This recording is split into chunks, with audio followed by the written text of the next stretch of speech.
Culture is made up of really three kind of things. So norms and behaviors are what we think of normally, like how we do work, how do we do things around here, the things the things we say to each other, the stories we tell.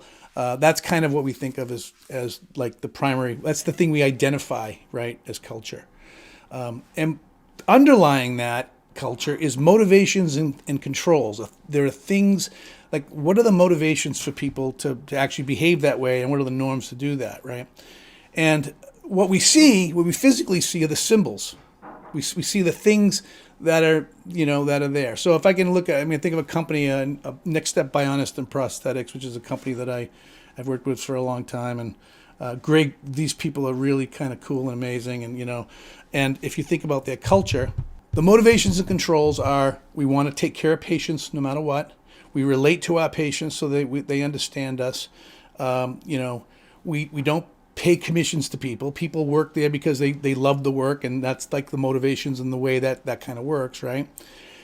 The norms and behaviors are, of course, are going to be affected by those motivations. So the norms are, customers come first, clients come first, patients come first, always first, right? We all team together to work on whatever they're going to do, right? We create casual relationships, not casual, but very personal relationships with people. We go above and beyond for stuff. The behaviors and the norms inside is this free communication. It's very transformational, right? There's no rank doesn't seem to be a problem. People don't act differently because the boss is in the office or not, right? And the symbols we see, the symbols out of that are, if you walk around, you'll see pictures of the owner of the company, and they'll have cropped and put some funny picture of him on the wall playing golf, it's like they gave him a bobblehead for Christmas, the symbols of these silly little things that come out of that really cool, relaxed culture. Other symbols are, you walk in and there's a whole room for kids and the whole wall's painted with, animals, and it's like this whole, the symbol of, we're really welcoming you here, right? It's right there for you to see. You feel it, the energy, as soon as you walk in, as soon as you talk to the person in front of you. So that's kind of what culture is. And now the question is, how do you control it? So is it just, companies should just put a room in their office with painting of animals? Would you think that'll change the culture, right? Well, how about we put a foosball in the break room? Maybe we put a foosball in the break room. Now all of a sudden it would be a cool kind of high-tech company. Right? That's not the way it works, right? It's the norms and behaviors based on the motivations and controls that create the symbols. It's not the symbols create these other things. If I can give you another example, a law firm once came to us and said, we want to be like a kind of a Silicon Valley company. We want to be kind of hip and cool. And they didn't say that. They said they wanted to be kind of contemporary and modern and be relevant to a younger generation of people and prospects, and they just wanted to be modern and that, And what they said was, we want to be like we think of like Silicon Valley, that's the way we think of it.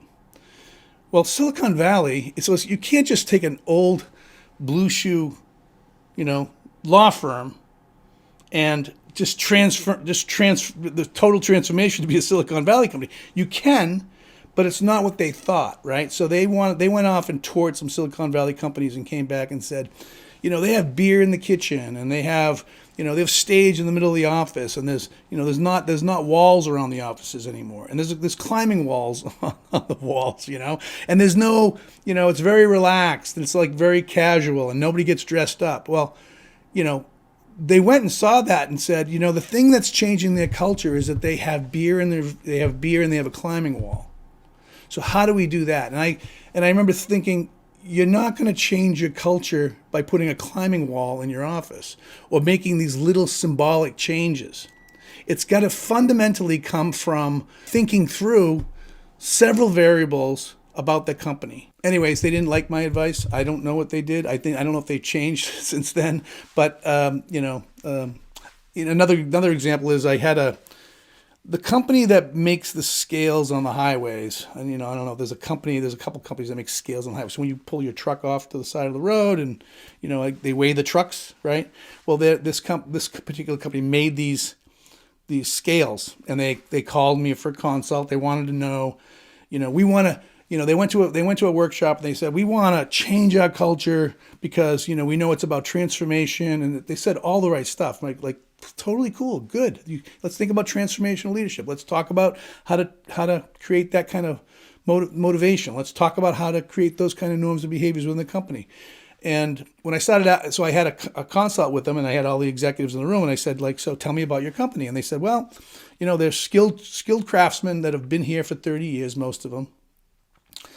We have some engineers that have, a lot of people have been here a long time, and we want to empower them.